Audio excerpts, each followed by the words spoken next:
ভাই ধন্যবাদ সমস্ত মিডিয়া বন্ধুদের। আমরা আজকে টিপরামথা ওয়াইটিএফ এর তরফ থেকে ইউথের আমাদের যে নেতৃবৃন্দরা রয়েছেন তারা আমরা আমাদের যে এমপি রেবতী ত্রিপুরার যে আমাদের টিপরামথার সম্মানীয় চেয়ারম্যান মহারাজা প্রদ্যোৎ কিশোর মানিক্যের উদ্দেশ্যে যে কটূক্তি তার কটূক্তির তীব্র নিন্দা এবং প্রতিবাদ জানাই। আমরা ওয়াইটিএফ এর তরফ থেকে বলতে চাই, উনি যে মন্তব্য করেছেন আমাদের ভূভাগরাকে উনি নাকি রাজবাড়ি থেকে বের হতে দেবেন না, এটা খুবই দুর্ভাগ্যজনক। এটা শুধু ত্রিপুরা আমাদের রাজনীতির ক্ষেত্রে নয়, এটা একটা ডেমোক্রেসিতে এইভাবে কথা বলা যায় না। এটা খুব একটা দুর্ভাগ্যজনক কথা। এই কথা দিয়ে এটাই পরিলক্ষিত হয় যে বিজেপির যে কালচার, যে নীতি, সেই নীতি এখন ত্রিপুরা রাজ্যেও, সমস্ত ভারতের সঙ্গে ত্রিপুরা রাজ্যেও তারা এইভাবে চালাতে চায়। দুই নম্বর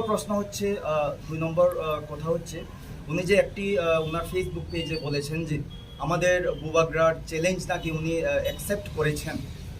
আর ওনার ব্যাপারে উনি বলেছেন যে উনি নাকি 2019-এ ইলেকশনে জিতে নাকি লোকসভা ইলেকশনে জিতে এমপি হয়েছেন। আমাদের ভূভাগরার যে আমাদের বড় রাজকুমারী রয়েছেন ওনাকে হারিয়ে নাকি উনি জিতে এসছেন, উনি নাকি ক্ষমতা দেখিয়েছেন। আমি বলতে চাই ওনাকে, ওনার কথার পরিপ্রেক্ষিতে যে সেই সময় যখন ইলেকশন হয়েছিল তখন টিপরামথার জন্ম হয়নি। তখন আমাদের ভূভাগরা, আমরা সমস্ত যারা সৈনিকরা রয়েছি, আমরা তখন টিপরামথাতে ছিলাম না।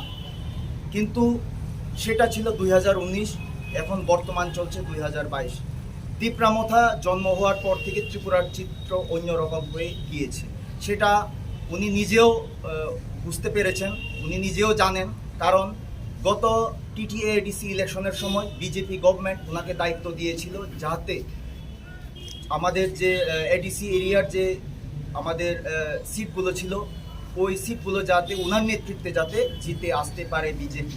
কিন্তু দেখা যায় ওনার নেতৃত্বে খুব খারাপ একটা রেজাল্ট করে আসে এবং তার পরিবর্তে সেই কারণে আজকে রেবতী ত্রিপুরাকে এডিসি যে অঞ্চল থেকে সরিয়ে দিয়ে ওনার পরিবর্তে এখন পাতালকন্যা জমাতিয়া এবং রামপদ জমাতিয়াকে বিজেপির নেতৃত্বরা বসিয়েছেন।